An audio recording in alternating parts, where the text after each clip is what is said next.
Reverendíssimo Padre José Augusto, digníssimo vigário desta paróquia, Reverendíssimo Diácono Edivaldo Batista, dileto seminarista, uma saudação também muito especial à Valesca, que hoje está fazendo aniversário, pela qual também rezamos esta missa, aos queridos amigos da comunidade Porta Fidei, que nos deram uma grande ajuda na confecção dos tapetes e de toda a liturgia. E em nome do senhor Caio Duarte, gostaria já de fazer um agradecimento a todos aqueles que desde terça-feira estão vindo aqui à matriz, realização dos insumos, confecção dos tapetes, organização da procissão. Deus lhes pague com o cêntuplo e a vida eterna. Meus queridos irmãos e minhas queridas irmãs, a solenidade de hoje é uma solenidade na qual honramos publicamente a Sagrada Eucaristia. As suas origens remontam ao século XII. Já no final do século XI havia um movimento na Abadia de Cornillon, com procissões e bênçãos do Santíssimo Sacramento, querendo que Jesus sacramentado fosse honrado com maior zelo, com maior estima. Naquela época havia uma moça que depois entrou para o convento, chamada Juliana, mais tarde conhecida como Santa Juliana de Cornillon. No ano de 1209, já no século XIII, fazendo oração, ela tivera uma visão. Nessa visão, ela via a lua grande, era uma lua cheia, mas havia como que um buraco na lua, como se tivesse faltando alguma coisa. Ela não conseguiu perceber o que significava essa visão. Foi conversando com Jesus, falando com o seu diretor espiritual. À época era o padre Jacques Pantaleon, padre Tiago. E 2 anos depois, 1211, ela conseguiu então perceber que a lua que ela via no seu sonho, nessa visão, era o calendário litúrgico. E esta ausência, este vazio, era porque estava faltando uma festa dentro do calendário litúrgico. E ela foi então conversar com o padre Tiago Pantaleon, o bispo Roberto Turro, que naquela época os bispos eles poderiam instituir festas dentro da sua diocese. Ainda que timidamente, o Corpus Christi foi celebrado ali naquela região da Bélgica chamada Liege. Acontece que aquele padre depois virou bispo e depois virou papa. Papa Urbano IV. Papa Urbano IV. 1263 acontece um outro fenômeno. Um padre tinha profunda crise de fé. Esse padre vinha do leste europeu em direção a Roma, passando por algumas cidades na Itália, pedindo a Deus que lhe aumentasse a fé, sobretudo nas sagradas espécies. Ele celebrava todos os dias, mas a dúvida de fé era: será que isto que eu consagro deixa mesmo de ser pão e se torna o corpo e o sangue de nosso Senhor? Era uma crise profunda, mas ao mesmo tempo sincera. Ele pedia ao Senhor que lhe fizesse aumentar a fé. Nesta peregrinação, chegando numa cidade italiana chamada Bolsena, ele celebra a Santa Missa, e no momento da consagração, no momento em que o padre dissera as palavras sagradas, isto é o meu corpo, da hóstia consagrada verteu algumas gotas de sangue, que empapou todo o corporal de sangue. O corporal é esse paninho branco que o sacerdote coloca logo quando começa a preparar o altar. Isso foi presenciado por muitas pessoas. Na época, as férias de verão do Papa, que hoje é em Castel Gandolfo, que fica ali 20 minutos de Roma sem trânsito, naquela época era em Orvieto. Saiu então uma procissão de Bolsena em direção ao Orvieto, com o corporal empapado de sangue. E aquilo tocou muito o Papa Urbano IV, que já havia lembrado da sua antiga dirigida espiritual, Santa Juliana, que era uma freirinha. Em razão disso, o que é que faz o Papa? Institui a solenidade de Corpus Christi para a Igreja Universal, para a Igreja do mundo inteiro. Esse foi mais ou menos um resumo da introdução da festa de Corpus Christi no calendário da Igreja. Algumas coisas foram sendo introduzidas ao longo do tempo, por exemplo, as procissões de Corpus Christi, inicialmente não se tinha. Depois, a Eucaristia nas procissões a Eucaristia era levada na âmbula. A âmbula é essa baciazinha onde a gente coloca as partículas para serem consagradas. Depois, então, para que a Eucaristia ficasse visível, foi criado aquilo que nós chamamos de custódia ou ostensório, que nós vamos hoje sair pelas ruas do nosso bairro, publicamente manifestando a fé nas espécies sagradas, na Sagrada Eucaristia. Portanto, foi um desenvolvimento lento e gradual.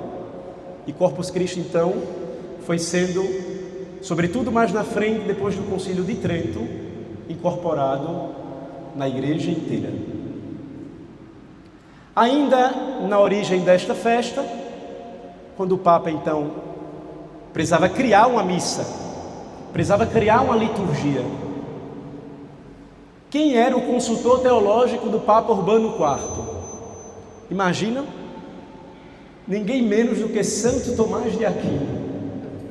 Somente. E aí, um ano antes da festa de Corpus Christi ser instituída, talvez algo que muitos de vocês, essa é uma coisa que pouca gente sabe disso. O Papa chama Tomás de Aquino e diz para ele: eu quero lhe fazer cardeal. E ele disse: eu não quero, Santo Padre, eu quero algo muito maior. O que é que você quer? Eu quero que Corpus Christi seja instituído como solenidade na igreja inteira. Com pedido também do Dr. Angélico, tem a sua participação direta na festa de hoje. Foi feito então um concurso na época para que a missa fosse então criada. Toda missa, ela tem uma antífona de entrada, a oração coleta, que é aquela primeira oração quando o sacerdote faz depois do glória, a oração sobre as oferendas, a antífona de comunhão, a oração pós-comunhão, depois na própria liturgia das horas, o hino das vésperas, das laudes. Então, você criar uma festa, você tem que também criar toda uma liturgia própria. Então foi feito um concurso. Nesse concurso participaram São Boaventura, grande doutor da igreja, teólogo, desses assim dos maiores. A tese doutoral do Papa Bento XVI foi em São Boaventura. E Santo Tomás também escreveu. Quando Tomás estava lendo aquilo que ele escreveu, São Boaventura foi rasgando aos poucos o que ele tinha escrito. Ele disse: santidade, Isso que a gente está escutando só pode ter sido inspiração de Deus. Vamos usar o hino que Tomás fez. Esta sequência que eu cantei logo depois da segunda leitura é um hino chamado Lauda Sion. Aqui é um resumo de toda a doutrina eucarística. Foi escrita por Santo Tomás. Aquele hino da bênção do Santíssimo, que muitas vezes vocês já escutaram, tão sublime sacramento, ou tanto ergo sacramento, em latim, também foi feito por Santo Tomás para a ocasião. Aquilo, na verdade, é uma parte de um hino maior chamado Pange Lingua. Também foi feito para a festa de Corpus Christi. Outro hino lindíssimo chamado Adoro-te Devote. Adoro-te escondido, Deus presente, que a tradução nossa ficou aquele hino: Deus de amor, nós te adoramos neste sacramento. Isso é uma tradução do hino latino de Santo Tomás. Então vejam que coisa bonita é a história da nossa igreja e como a solenidade foi sendo ao mesmo tempo introduzida na liturgia católica. Agora a gente pode perguntar-se: por que Jesus quis ser louvado publicamente? Por que Jesus fez questão de introduzir uma festa na qual ele possa ser aclamado publicamente? Será que Cristo tem necessidade dos nossos louvores? Olha o que a gente reza no prefácio comum 4. Ainda que os nossos louvores não vos sejam necessários, vós nos concedeis o dom de vos louvar. Eles nada acrescentam ao que sois, mas nos aproximam de vós. É que nosso Senhor percebe que a maior forma de curar as nossas mazelas, as nossas más tendências, os nossos desvios, é por meio da adoração. Uma igreja que adora nosso Senhor é uma igreja forte. Uma igreja que perde o sentido do sagrado, do mistério, da adoração, é uma igreja fadada ao fracasso. Temos que retomar, meus queridos irmãos e irmãs, a adoração. Santa Elizabeth da Trindade dizia que a adoração é a expressão de êxtase da alma enamorada. É quando você se eleva num amor tão alto que você, como se saísse por um instante dos liames terrenos. E o Papa Bento XVI, numa audiência com as crianças que estava se preparando para fazer a Eucaristia, uma delas perguntou o que era adoração. Evidentemente que o Papa não ia dizer que é uma expressão de êxtase para uma criança. Mas olha que resposta bonita de Bento XVI. Pegou a etimologia da palavra adorar. Ad oreo, vem de boca, levar a boca. A adoração é um beijo que você dá em Jesus. Repara quando uma criança cai, se machuca, os pais vão lá, o que é que os pais fazem para o filho parar de chorar? Dá um beijinho, né? Passou. E isso cura. Isso faz com que a criança pare de chorar. É retomando o sentido da verdadeira adoração que nós iremos ser curados de todos os nossos pecados, de todas as nossas má tendências. Tem uma frase da Sagrada Eucaristia que é muito difícil de interpretar e Santo Tomás dá uma interpretação perfeita. Eu nunca entendia quando eu li essa frase. Uma frase que Jesus fala no Evangelho. Ele dizia assim: ubicuque corpus fuerit, illi congregabutur et aquila.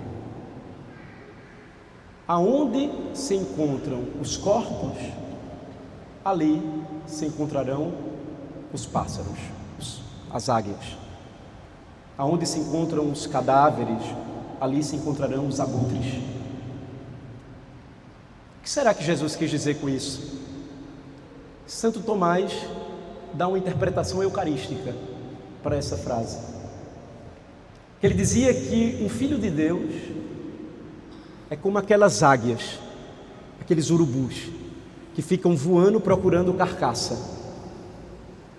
No nosso caso, nós estamos assim caçando Eucaristia, caçando sacrários, para que possamos adorar nosso Senhor. A gente tem que ter sede da Eucaristia, como Jesus tinha sede de nós. Quando Jesus Cristo disse na cruz, tenho sede, na verdade não era sede física não. De Santo Agostinho, Jesus tinha sede de que tivéssemos sede dele, de que pudéssemos procurá-lo na Sagrada Eucaristia. Portanto, meus irmãos e minhas irmãs, o maior propósito que podemos fazer na solenidade de hoje é que cresçamos em piedade eucarística, que aprendamos a honrar devidamente a Sagrada Eucaristia. Papa Bento XVI dizia: quando o mundo se prostrar diante de Jesus ressuscitado, ali passa o futuro da história e da humanidade. Como o mundo precisa da adoração. Adoração para vencer as injustiças sociais. Quantos irmãos nossos que têm sede do pão material. Adoração para vencer as guerras que se assolam no mundo inteiro. Papa Leão, citando o Papa Francisco, dizia: a guerra nunca é a solução. Precisamos crescer no espírito de adoração. Adorar nosso Senhor. Precisamos crescer numa urbanidade da piedade. Sabermos o que estamos celebrando, tornarmos aquilo que celebramos, como diria Santo Agostinho. Será que nós cremos verdadeiramente nas espécies sagradas? Será que nós cremos verdadeiramente que na Santa Missa, em cada Santa Missa, Deus se entrega completamente a cada um de nós? Que o pão deixa de ser pão, que o vinho deixa de ser vinho, e ali se torna corpo, sangue, alma e divindade de nosso Senhor Jesus Cristo. E como vimos no Lauda Si, e diz o Adoro-te Devoto, embora os olhos enxerguem pão, embora as mãos peguem pão, embora o olfato sinta o cheiro de pão, não é pão. Visus, tactus, gustus, interfallitur. A visão, o tato, o olfato não te alcança. Sed audito solo tutto credito. Mas o ouvido sim, crê seguro. Isto é o meu corpo, isto é o meu sangue. Nós podemos contemplar pela fé. Escutamos e assim cremos. Fides ex auditum. A fé entra pelo ouvido. Cresçamos, meus irmãos, no amor a Jesus hóstia, a Jesus sacramentado.